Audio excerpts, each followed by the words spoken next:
तो हेलो बच्चों।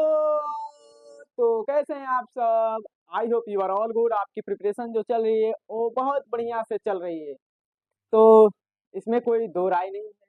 और आज का हमारा चैप्टर नंबर है 3 और आज हम पढ़ेंगे रिप्रोडक्टिव हेल्थ। आज रिप्रोडक्टिव हेल्थ में आज हमारा फर्स्ट लेक्चर ही है और इसको बढ़िया तरीके से रिवाइज करेंगे। इसको बता दिया जाएगा इसमें से कितने इस चैप्टर से क्वेश्चन आने वाले हैं नीट में इस साल 2026 में।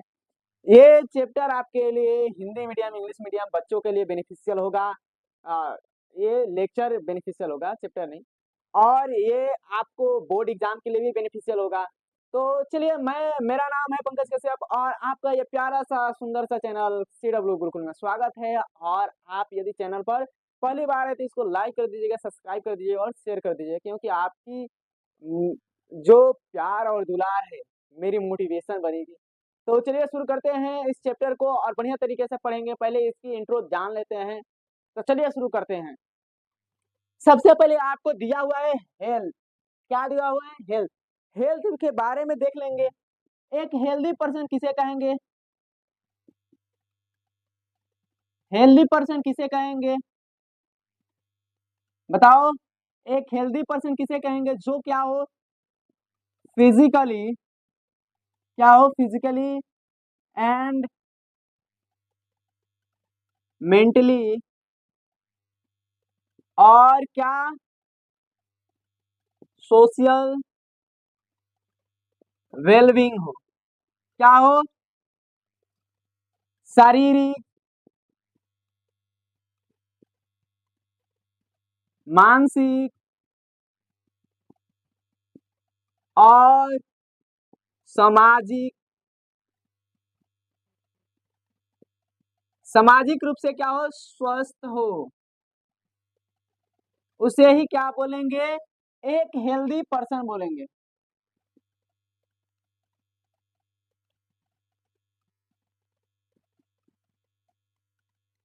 एक हेल्दी पीपुल बोलेंगे, एक हेल्दी पर्सन बोलेंगे।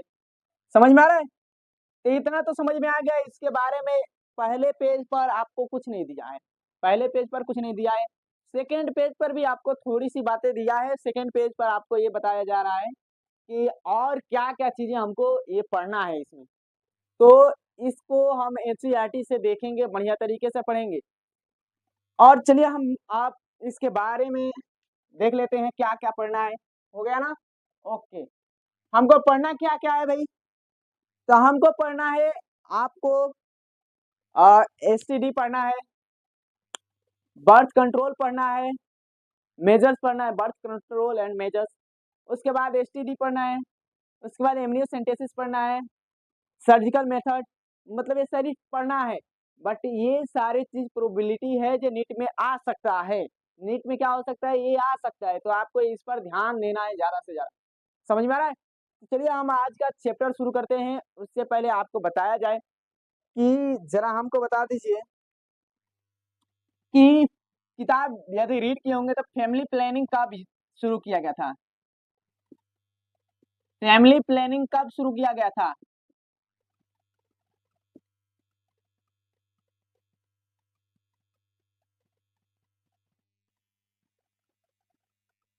फैमिली प्लानिंग भारत में कब शुरू किया गया था? हिंदी में भी बताएंगे। हिंदी में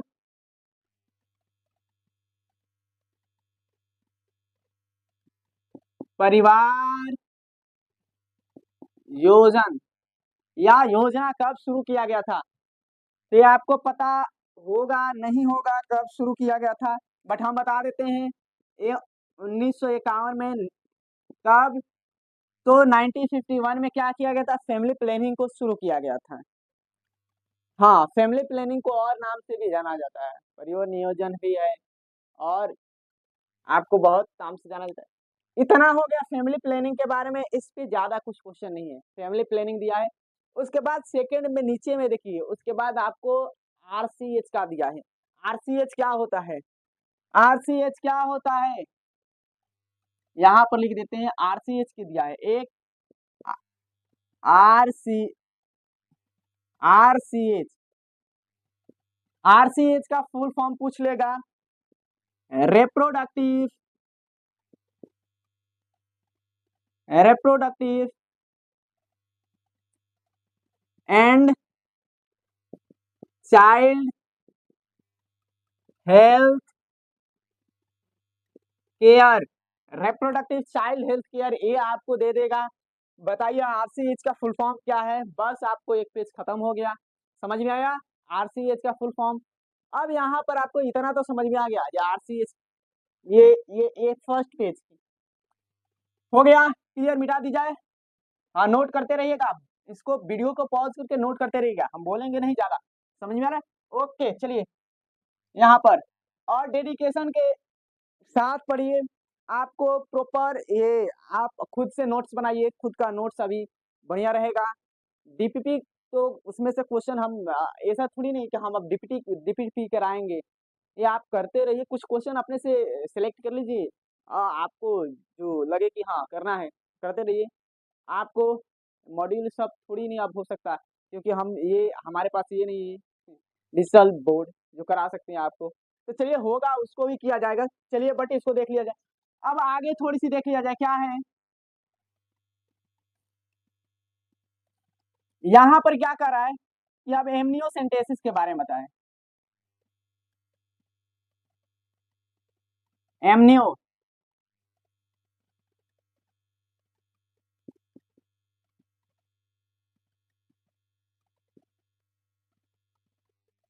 एमनियोसेंटेसिस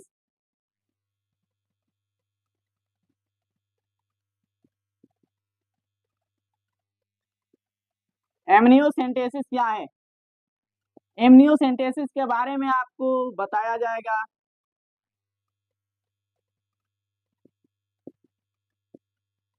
बढ़िया तरीके से एमनियोसेंटेसिस क्या है जरा हमको क्लियर हो जाए, क्लैरिटी हो जाए, बच्चे सबके पता है।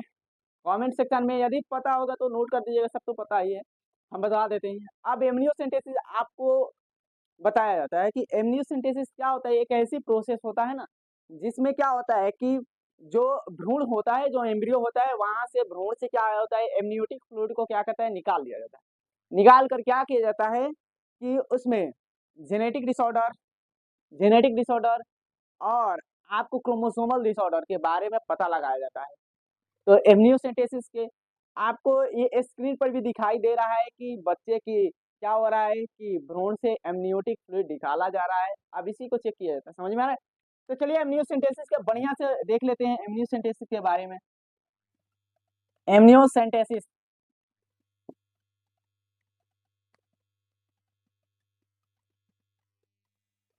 हो गया। एमनियोसेंटेसिस भारत में जो लीगल है या बैन है, ये भारत में अभी चालू है या बैन है? तो एमनियोसेंटेसिस भारत में क्या है, बैन है। ये कानूनी क्या है भाई, ये कानूनी बैन लगाया गया है। कानूनी बैन क्यों लगाया गया है इसके बारे में भी आएंगे अभी। अब यहाँ पर आपको ये एमनियोसेंटेसिस क्या है, एमनियोसेंटेसिस क्या है, तो एक सेक्स डिटरमाइनिंग क्या है टेक्निक है। क्या है? एक सेक्स डिटरमाइनिंग टेक्निक है।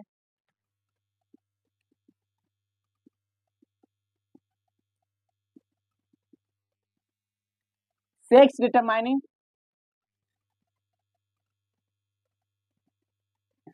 ज्यादा लंबा लिखेंगे तो थोड़ी सी जगह कम बचेगी। तो सेक्स डिटरमाइनिंग क्या है भाई, एक टेक्निक है। अब सेक्स डिटरमाइनिंग टेक्निक क्या है, सेक्स डिटरमाइनिंग टेक्निक कैसी है भाई, तो वही आपको बताया गया कि इसमें देखा जाता है कि क्रोमोसोमल डिसऑर्डर देखा जाता है। इसमें क्या देखा जाता है, क्रोमोसोमल डिसऑर्डर भी देखा जाता है।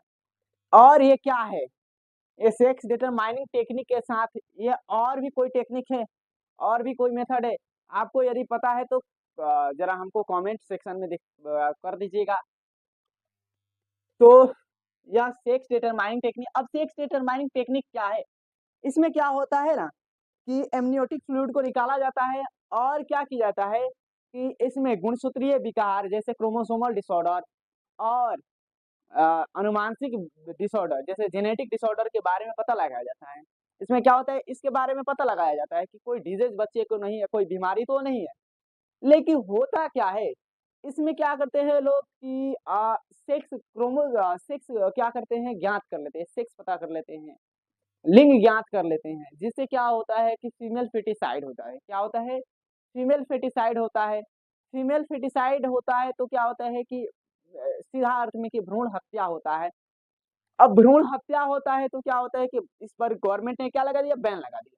इस पर गवर्नमेंट ने क्या लगाया? बैन लगा दिया। ये क्या है?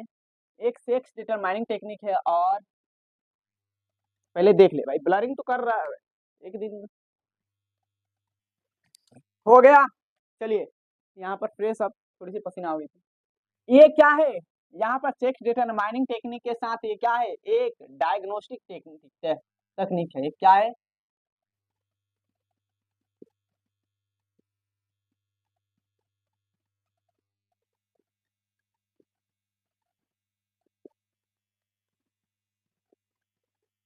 डायग्नोस्टिक क्या है? टेक्निक है। अब डायग्नोस्टिक टेक्निक या आपको हिंदी में बोला जाए निदान। क्या है? यह एक निदान की टेक्निक है। ये निदान की टेक्निक क्यों बोला गया भाई? तो इसमें क्या होता है ना कि भ्रूण से क्या होता है? भ्रूण से अब ये लिख दिया जाता है। इस टेक्निक के द्वारा क्या होता है कि जेनेटिक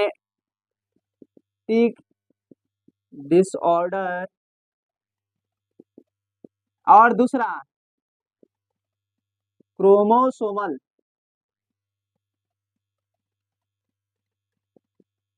डिसऑर्डर क्या किया जाता है? आइडेंटिफाई किया जाता है।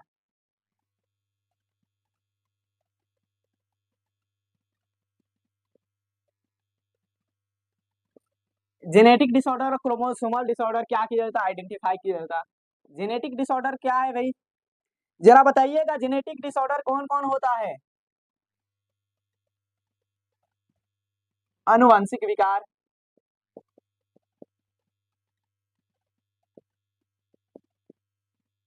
और क्रोमोसोमल विकार।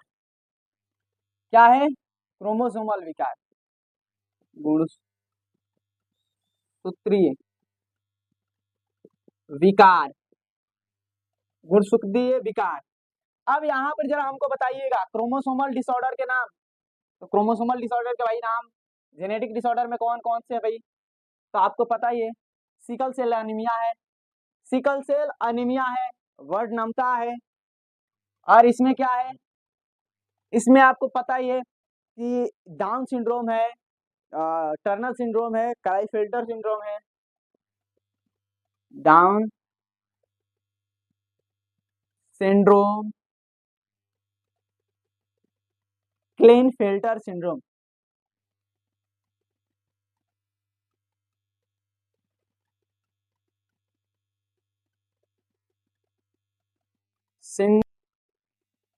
सिंड्रोम, समझ में आ रहा है?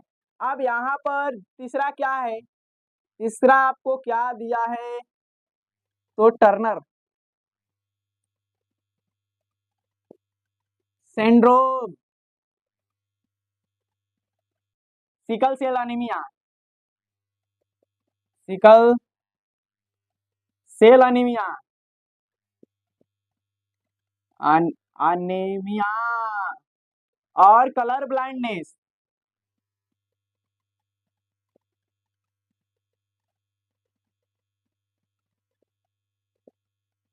कलर ब्लाइंडनेस समझ में आ रहा है? एक नंबर, दो नंबर। तो यहाँ पर गवर्नमेंट ने क्यों बैन लगाया भाई? यहाँ पर एमनियोसेंटेसिस पे क्यों बैन लगाया? कि लोग गलत मिसयूज कर रहे थे, इसका मिसयूज करते थे। क्या मिसयूज करते थे? यहाँ पर पता करना चाहिए जे यहाँ पर कोई जेनेटिक डिसऑर्डर तो नहीं है, यहाँ पर क्या है, कोई वर्णनमता जैसे डिसऑर्डर तो नहीं है, डाउन सिंड्रोम तो नहीं है, कलाई फिल्टर सिंड्रोम तो नहीं है, ये सारे चीज पता कर रहा था। बट लोग क्या पता कर रहे थे? सेक्स पता कर रहे थे। यहाँ पर क्या कर रहे थे? सेक्स डिटरमाइनिंग कर रहे थे। Sex debtor determine, sex determine कर लेते थे। सेक्स डिटरमाइन करके क्या होता था? जब सेक्स डिटरमाइनिंग हो जाता था तो यहाँ पर क्या होता? फीमेल फेटिसाइड हो जाता था। क्या? फीमेल फेटिसाइड, फीमेल फेटिसाइड होता था। फीमेल फेटिसाइड या मेटरनल फेटिसाइड कहो एक ही बात है। अ, मातृ भ्रूण हत्या बोलो या माँ भ्रूण हत्या बोलो, एक ही बात है। तो यहाँ पर क्या होता था, फीमेल फेटिसाइड हो जाता था। फीमेल फेटिसाइड होने के बाद क्या होता था कि गवर्नमेंट को लगा कि भी यहाँ पर तो गलत हो रहा है, मिसयूज लोग कर रहे हैं। एमनियोसेंटेसिस टेक्निक जो है यहाँ बढ़िया तरीके से बढ़िया चीज के लिए ये हुआ था कि यहाँ पर गवर्नमेंट ने क्या लगा दिया, बैन लगा दिया। क्या लगा दिया, ऑलवेज टाइम के लिए एमनियोसेंटेसिस भारत में क्या हुआ, इंडिया में बैन है। इंडिया में क्या है, एमनियोसेंटेसिस इंडिया में क्या है, बैन है। इंडिया में बैन है, तो समझ में आ रहा है। यहाँ पर हिंदी में भी लिखाया जा रहा है कि इंडिया में क्या है, उलवेदन की तकनीक बंद है। समझ में आ रहा है। तो हो गया, ये सारे चीज तो क्लियर हो गया, क्रिस्टल क्लियर हो गया अभी तक, जो समझ में आया क्लियर हो गया। ओके, अब चलिए हम आगे चलते हैं जरा सा। अब एमनियोसेंटेसिस हो गया, आपको पहले बता दिया गया है, आप इसको वीडियो को पॉज करके और नोट्स बनाते रहिएगा। समझ में आ रहा है। ओके, रिवाइज भी करने के लिए है, रिवाइज करते रहिएगा, सारा चीज है। अब यहाँ पर थोड़ी सी हम बातें कर लेते हैं अगले जो हमारा पेज नंबर है। उस पेज में क्या दिया है आपको, पॉपुलेशन दिया है। क्या दिया है, पॉपुलेशन के बारे में बताया है, इंडिया के पॉपुलेशन के बारे में, वर्ल्ड पॉपुलेशन के बारे में बताया है। समझे, पॉपुलेशन एक्सप्लोजन के बारे में बताया है। तो पॉपुलेशन एक्सप्लोजन में क्या है, यहाँ पर आपको पॉपुलेशन एक्सप्लोजन में बताया है कि पूरे वर्ल्ड में क्या है, ओवर ऑल वर्ल्ड में क्या है, कितने।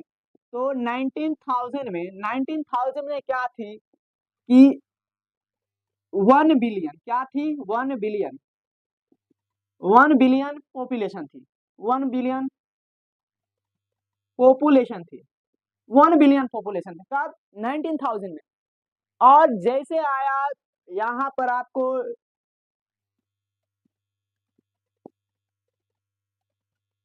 200, 2000, तो यहाँ पर क्या हो गया, पॉपुलेशन कितना बढ़ गया भाई, यहाँ पर पॉपुलेशन 2000 में 2000 में कितना बढ़ा, तो 6 बिलियन हो गया। कितना हो गया, 6 बिलियन, 6 बिलियन पॉपुलेशन हो गया।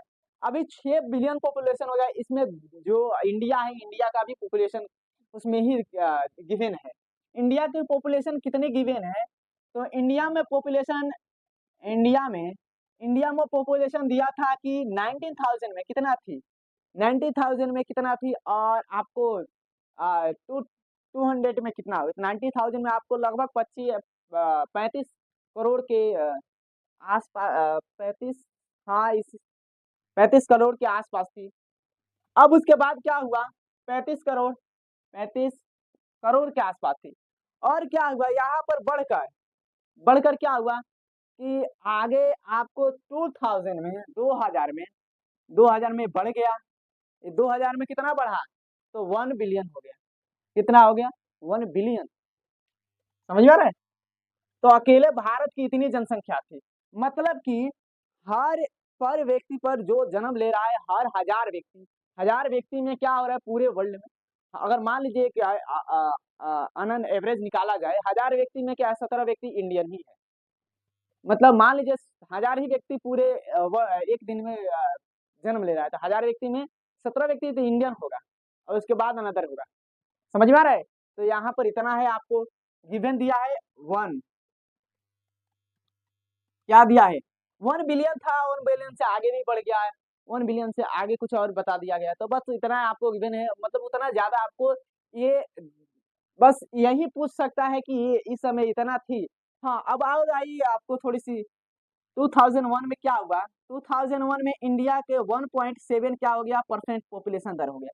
1.7 पॉपुलेशन दर कब हो गया, तो 2001 में इंडिया की पॉपुलेशन दर बढ़ गई। तो यहाँ पर ये सारी चीज आपको पता ही है कि इंडिया की जो जनसंख्या है 1.7% क्या हुआ, बढ़ गया कब, 2001। तो ये हो गया। अब यहाँ पर आपको कुछ और दे दिया है कि उसी पेज में आपको IMR और MMR, IMR और MMR के बारे में दिया है। इन्फेंट मोर्टालिटी रेट और मेटरनल मोर्टालिटी रेट। यहाँ पर दो चीज दिया है, आईएमआर और एमएमआर के बारे में, इन्फेंट मोर्टालिटी रेट, और यहाँ पर क्या दिया, मेटरनल मोर्टालिटी। यहाँ पर ये क्या होता है, शिशु मृत्यु दर। क्या होता है, शिशु मृत्यु दर। शिशु, अरे भैया, शिशु मृत्यु दर। अब यहाँ पर मातृ मृत्यु दर, यहाँ पर कह रहा है कि आईएमआर और एमएमआर की अगर जनसंख्या में वृद्धि हो रही है तो ये इसकी जिम्मेवारी, इसकी जिम्मेवार कौन चीज है। तो यहाँ पर आपको बताया जा रहा है कि आईएमआर और एमएमआर, यही दोनों, अगर आईएमआर और एमएमआर की दर में क्या हो रही है, गिरावट आ रही है, अगर माता मृत्यु दर और शिशु मृत्यु दर में गिरावट आ रही है तो क्या होगा, ये पॉपुलेशन एक्सप्लोजन की एक बड़ा ये देखा जाएगा। समझ में आ रहा है। अगर इसके गिरावट नहीं, इसमें क्या हो रही है, इंक्रीजेस हो रही है। अगर मेटरनल क्या हो रहा है कि मोर्टालिटी रेट और इन्फेंट मोर्टालिटी रेट क्या हो रहा है, बढ़ रहा है, तो यहाँ पर जनसंख्या घटेगी। तो इतना ही दिया है आपको 2 पेज पे, बस इसको समझ में आ गया कि ओवरऑल इंडिया, ओवरऑल पूरे देश में क्या हो रहा था कि 1900 में 1 बिलियन थी पॉपुलेशन, 2000 में क्या हुई, 6 बिलियन हो गई। यहाँ पर समझ में आ रहा है, क्लियर हो रहा है क्रिस्टल। 2 बिलियन कर देते हैं, यहाँ पर 2 बिलियन, समझ में आ रहा है, 2 बिलियन कर दो, 2 बिलियन ठीक रहेगा, हाँ 2 ही बिलियन, वहां पे 1 बिलियन ठीक रहेगा। यहाँ पर 2 बिलियन, और यहाँ पर 2 बिलियन के बाद क्या हुई, पॉपुलेशन और बढ़ गई। तो इतना तो समझ में आ गया कि हम यहाँ पर इतना पर 1000 व्यक्ति पर क्या था कि हर 17 व्यक्ति क्या था, इंडियन ही था। अब उसके बाद 2001 में क्या हुआ, इंडिया की 1.7 बढ़ गई पॉपुलेशन दर, 1.7 हो गई। तो ये आपको बस इतना ही दिया था, इसमें कोई ज्यादा ये नहीं पूछ सकता आपकी, बस हाँ आपके जो एग्जाम है, ये बोर्ड की एग्जाम, उसमें शायद ऑब्जेक्टिव में पूछ सकता है। बस इतना हो गया। अब हम थोड़ी सी आगे बढ़ते हैं, आगे देखते हैं यहाँ पर। अब गर्भ निरोधक देख लेते हैं।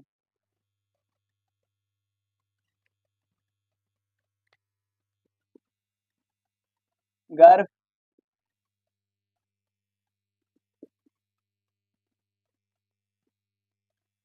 गर्भ निरोधक, या क्या देख लेते हैं, बर्थ कंट्रोल मेजर्स।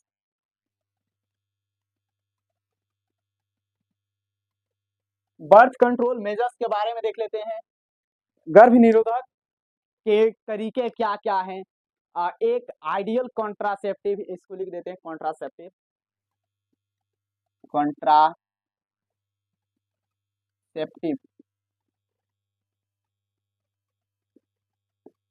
एक गर्भ निरोधक, एक आइडियल कॉन्ट्रासेप्टिव की क्या क्या तरीके हैं, तो इसको अभी तुरंत लिख दिया जाएगा।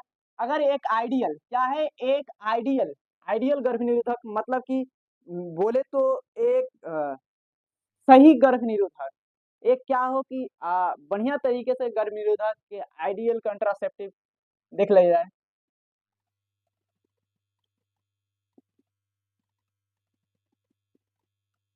कॉन्ट्रासेप्टिव, आइडियल कॉन्ट्रासेप्टिव की देख ली जाए एक टेक्निक। आइडियल कॉन्ट्रासेप्टिव में क्या होता है, एक अच्छा गर्भ निरोधक में कि इसमें पहला क्या होना चाहिए कि जो भी चीज है वो क्या होना चाहिए, तो इजिली उपलब्ध होना चाहिए। क्या होना चाहिए, इजिली अवेलेबल होना चाहिए।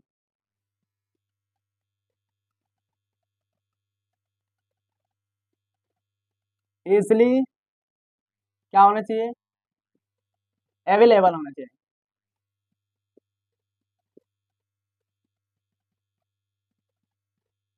इजिली अवेलेबल होना चाहिए। और क्या होना चाहिए, दूसरा कुशलता होना चाहिए। क्या होना चाहिए, इफेक्टिव होना चाहिए।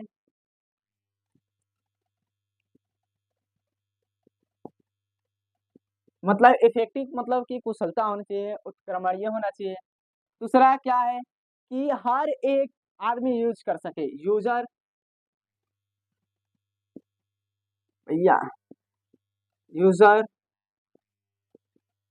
फ्रेंडली होना चाहिए, यूजर फ्रेंडली होना चाहिए। समझ में आ रहा है? यूजर फ्रेंडली होना चाहिए। इसमें कोई प्रकार के इफेक्टिव नहीं होना चाहिए। समझ में आ रहा है? चौथा, ये क्या है? सेक्सुअल, सेक्सुअल अर्ज, सेक्सुअल अर्ज को क्या करना चाहिए? प्रभावित नहीं करना चाहिए। कोई भी सेक्सुअल अर्ज को क्या होना चाहिए? प्रभावित नहीं करना चाहिए। समझ में आ रहा है? तो ये चार आपको बताया गया कि इजिली अवेलेबल होना चाहिए, इफेक्टिव होना चाहिए मतलब कुशलता होना चाहिए, यूजर फ्रेंडली होना चाहिए, हर एक आदमी क्या हो यूज कर सके। उसके बाद क्या है कि आपको सेक्सुअल अर्ज को क्या दे कि इफेक्टिव नहीं करना चाहिए, सेक्सुअल अर्ज को क्या दे? इफेक्टिव नहीं करना चाहिए। तो इतना तो आपको समझ में आ गया, आई गेस क्लियर हो गया। अब यहाँ पर हम देख लेते हैं, उसी में आपको क्या दिया है कि गर्भ निरोधक में क्या दिया है आपको, मेल कंडोम की बात की है। मेल कंडोम क्या है? मेल, मेल कंडोम कौन सी बात की है? तो निरोध की बात की है। किसको? निरोध की बात की है। क्या है? मेल कंडोम निरोध की बात की है। फीमेल कंडोम क्या बात की है? फीमेल की, फीमेल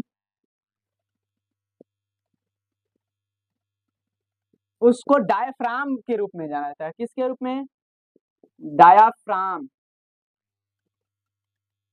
फ्राम या डायफ्राम। अब अगर पूछेगा फीमेल कंडोम किस रूप में होता है तो डायफ्राम के रूप में ये डायफ्राम होता है। या cervical, cervical cap, cervical cap ये डायफ्राम के रूप में या सर्वाइकल कैप के रूप में जाना जाता है। समझ में आ रहा है? तो ये आपको इतना सारा चीज हो गया क्लियर, आई गेस समझ में आ रहा है? ओके मेरे भाई, सारे चीज आपको एक एक चीज क्लियर कराया जाएगा, बस थोड़ी सी आप मेहनत करिए। हुआ हुआ, हो तो गया। यहाँ पर ये सारे चीज क्लियर हो गया। अब यहाँ पर आपको देख लिया जाता है गर्भ निरोधक के तरीके, तरीके क्या हैं? गर्भ निरोधक के तरीके क्या हैं? मिटा दिया जाए। Okay, cervical cap, diaphragm male female में, मेल में क्या है? हाँ, ये एक कॉन्डोम किससे बना होना चाहिए? तो ये लेटिक से बना होना चाहिए।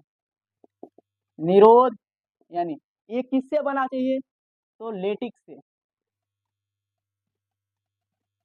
लेटिक्स या रबर, लेटिक्स या रबर से बना होना चाहिए। समझ में आ रहा है? ये लेटिक्स या रबर का बना होता है। क्या होना चाहिए? इफेक्टिव होना चाहिए। इसमें कोई साइड इफेक्ट नहीं होता। ये क्या होता है? एक ये अभी बताया जाएगा, ये आर्टिफिशियल क्या होता है, एक ये आइडियल बर्थ कंट्रोल का एक टेक्निक होता है। तो आपको मिटा दिया गया। समझ में आया कि ये जो मेल फीमेल या मेल क्या होते हैं, कंडोम होते हैं, किस रूप में होते हैं, किस चीज के बने होते हैं? तो लेटिक्स या रबर के बने होते हैं। इतना तो आई की सारी चीज क्लियर हो गया होगा मेरे भाई? हो गया। ओके, ये कैसा होना चाहिए? तो इजिली अवेलेबल होना चाहिए, इफेक्टिव होना चाहिए, यूजर फ्रेंडली होना चाहिए, और क्या सेक्सुअल अर्ज को कोई प्रभावित नहीं करना चाहिए। समझ में आ रहा है? तो ये हो गया आपका। अब जरा अगले चैप्टर पर हम चलते हैं। अगले चैप्टर में क्या क्या दिया है आपको? अब गर्भ निरोधक के क्या है तरीके दिया है। कौन कौन से होते हैं गर्भ निरोधक के तरीके? कौन कौन से हैं? कौन कौन से होते हैं? कॉन्ट्रासेप्टिव, एक क्या होता है? नेचुरल, प्राकृतिक, और एक क्या होता है? आर्टिफिशियल। क्या होता है? आर्टिफिशियल।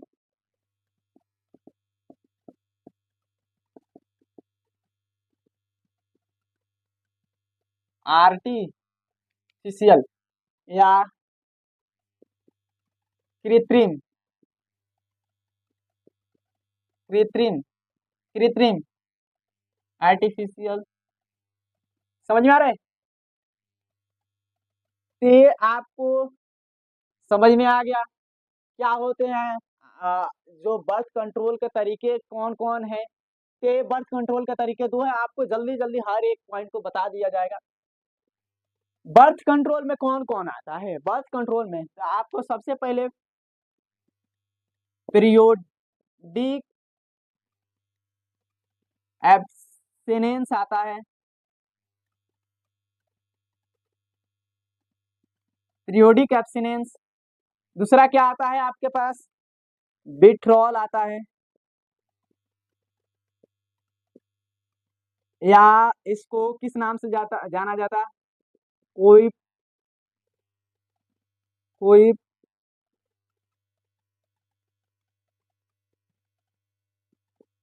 टस, कोइप्टस इंट्रासेप्टस।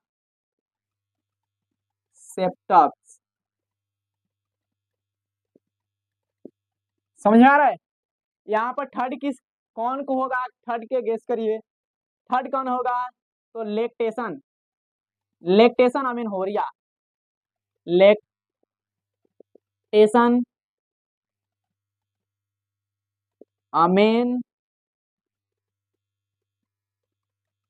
अमेनहोरिया, लेक्टेशन अमेनहोरिया।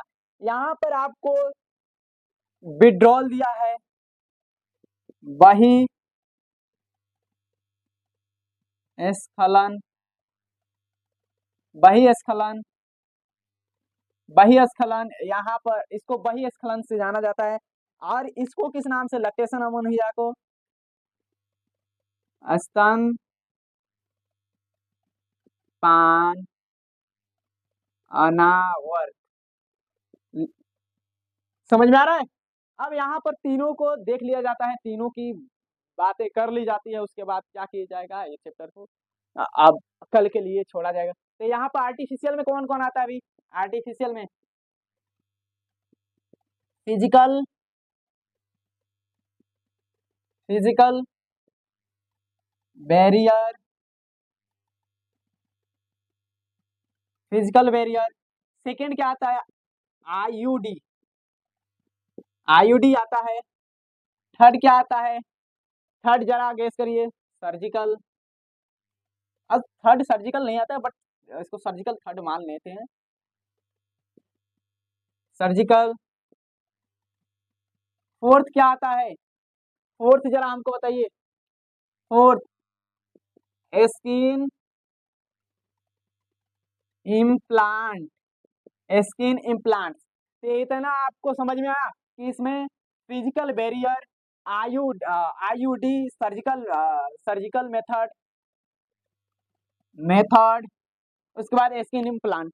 समझ में आ रहा है? तो इसको हो गया, वीडियो को पॉज करके नोट कर लीजिए, हो गया, इसको मिटा दिया जाए। ओके, चलिए यहाँ पर देख लिया जाता है। यहाँ पर आपको फास्ट देख लिया जाए पीरियोडिक ऑब्स्टिनेंस। क्या देख लिया जाए? पीरियोडिक ऑब्स्टिनेंस। हम लिख देते हैं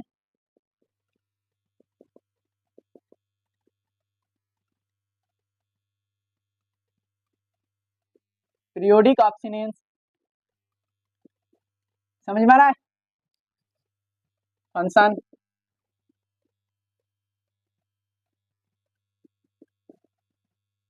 और क्या है? Mode of action, mode of action, mode of action. मतलब कि यहाँ पर आपको क्रिया विधि,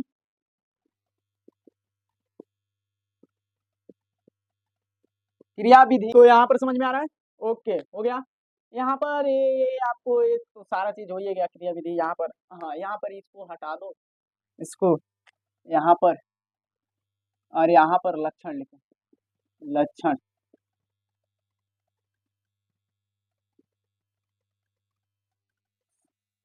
सिम्टम्स। समझ में आ रहा है?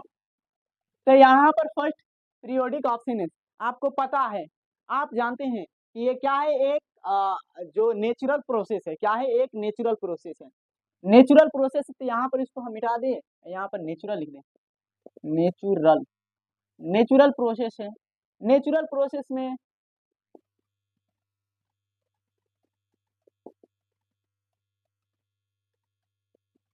पीरियोडिक एब्सटिनेंस, समझ में आ रहा है। ये नेचुरल प्रोसेस तो आपको पता है, नेचुरल प्रोसेस है, तो नेचुरल प्रोसेस में तो कोई साइड इफेक्ट होगा नहीं, बट होगा इसमें क्या, कि इसमें आपको फेल होने की संभावना हो सकती है। फेल होने की संभावना क्या हो सकती है, इसमें कोई साइड इफेक्ट नहीं होगा, आपको बताया जरा, इसको बात को नोट कर लीजिए, इसमें कोई side effect, no side effect. और इसमें क्या है, चांसेस द फेलियर, क्या है, फेलियर की चांस है, समझ में आ रहा है। तो फेलियर की चांस हो सकता है यहाँ पर। अब इसकी मोड ऑफ एक्शन क्या है, इसकी सिम्टम्स क्या है। मोड ऑफ एक्शन मतलब कि prevent to sperm, sperm and ovum formatting, क्या है, जो अंड है और स्पर्म में मिलने से रोकना, यहाँ पर लिख देते हैं, मिलने से रोकना, समझ में आ रहा है, सॉन्ग आ रहा है। अब यहाँ पर ये क्या है, पीरियोडिक एब्सटिनेंस में आपको पता है कि क्या है, कि 14 से कितने, तो 14 दिन पर क्या होता है, 14th डे पर क्या होता है, आपको मेंस्ट्रुअल साइकिल में पढ़ाया गया है कि 14th डे पर क्या होता है, अंडोत्सर्ग होता है, 14 दिन पर, 14 डे पर। अब ये 14 डे पर, 14 दिन पर क्या होता है, अंडोत्सर्ग होता है। तो ये अंडोत्सर्ग होता क्यों है, तो जब अंडोत्सर्ग होगा तो मेंस्ट्रुअल साइकिल होगा, ये पक्का है कि मेंस्ट्रुअल साइकिल होता है। मेंस्ट्रुअल साइकिल से कितने, तो मेंस्ट्रुअल साइकिल से, मेंस्ट्रुअल साइकिल से कितने दिन पर, तो 3 दिन बिफोर और 3 दिन आफ्टर, 3 दिन क्या बिफोर का, 4 दिन बिफोर मान लो, तो यहाँ पर 10 डे और यहाँ पर क्या है 70 डे, इतना दिन में यदि, इतने दिन पर यदि क्या हो, कि आपको ये ओव्यूलेशन हो रहा है, होने की प्रोबेबिलिटी है, स्पर्म की कब हो सकता है स्पर्म, यहाँ पर तो 10 से 14 17 दिन पर क्या होता है, कि आपको यहाँ पर लिख देते हैं 14 दिन में 3 दिन 4 दिन पीछे और 4 दिन क्या हो आगे, 3 दिन 4 दिन आगे, मतलब कि 10 दिन और 17 डे पर क्या हो सकता है, यहाँ पर सबसे ज्यादा चांस है कि क्या हो सकता है, कि फर्टिलाइजेशन हो जाए, सबसे ज्यादा चांस है। तो इस दिन क्या, कोइटस न की जाए, यहाँ पर सेक्स न की जाए, नहीं की जाएगी तो क्या होगा भाई, तो यहाँ पर आपको कोई प्रेगनेंसी नहीं होगी। जो प्रेगनेंसी नहीं चाहते हैं तो क्या करे, कि 10 डे और 17 डे के बीच में कोई यहाँ पर क्या नहीं करे, तो कॉपुलेशन नहीं करे, जिससे क्या हो, प्रेगनेंसी नहीं होगी, समझ में आ रहा है। तो यहाँ पर लक्षण में क्या है, कि आपको ये नेचुरल प्रोसेस तो है, बट ये क्या है, कि इसमें फेलियर होने की चांसेस है, इफेक्टिव फेलियर होने के चांसेस है, इफेक्टिव भी है। बट यहाँ पर आपको एक चीज और भी बता दी जाता है कि इसमें कोई साइड इफेक्ट नहीं है, ये प्योर नेचुरल प्रोसेस है, इसमें फेलियर हो सकता है, समझा है। तो यहाँ पर पीरियोडिक एब्स्टिनेंस में क्या हो, कि मेंस्ट्रुअल साइकिल के 10 से 17 दिन के बीच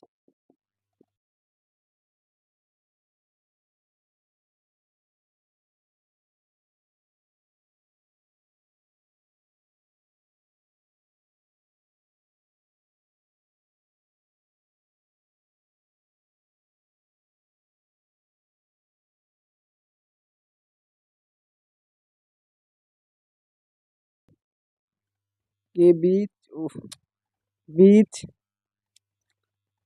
कोइटस कोइटस या सेक्स सेक्स न करें।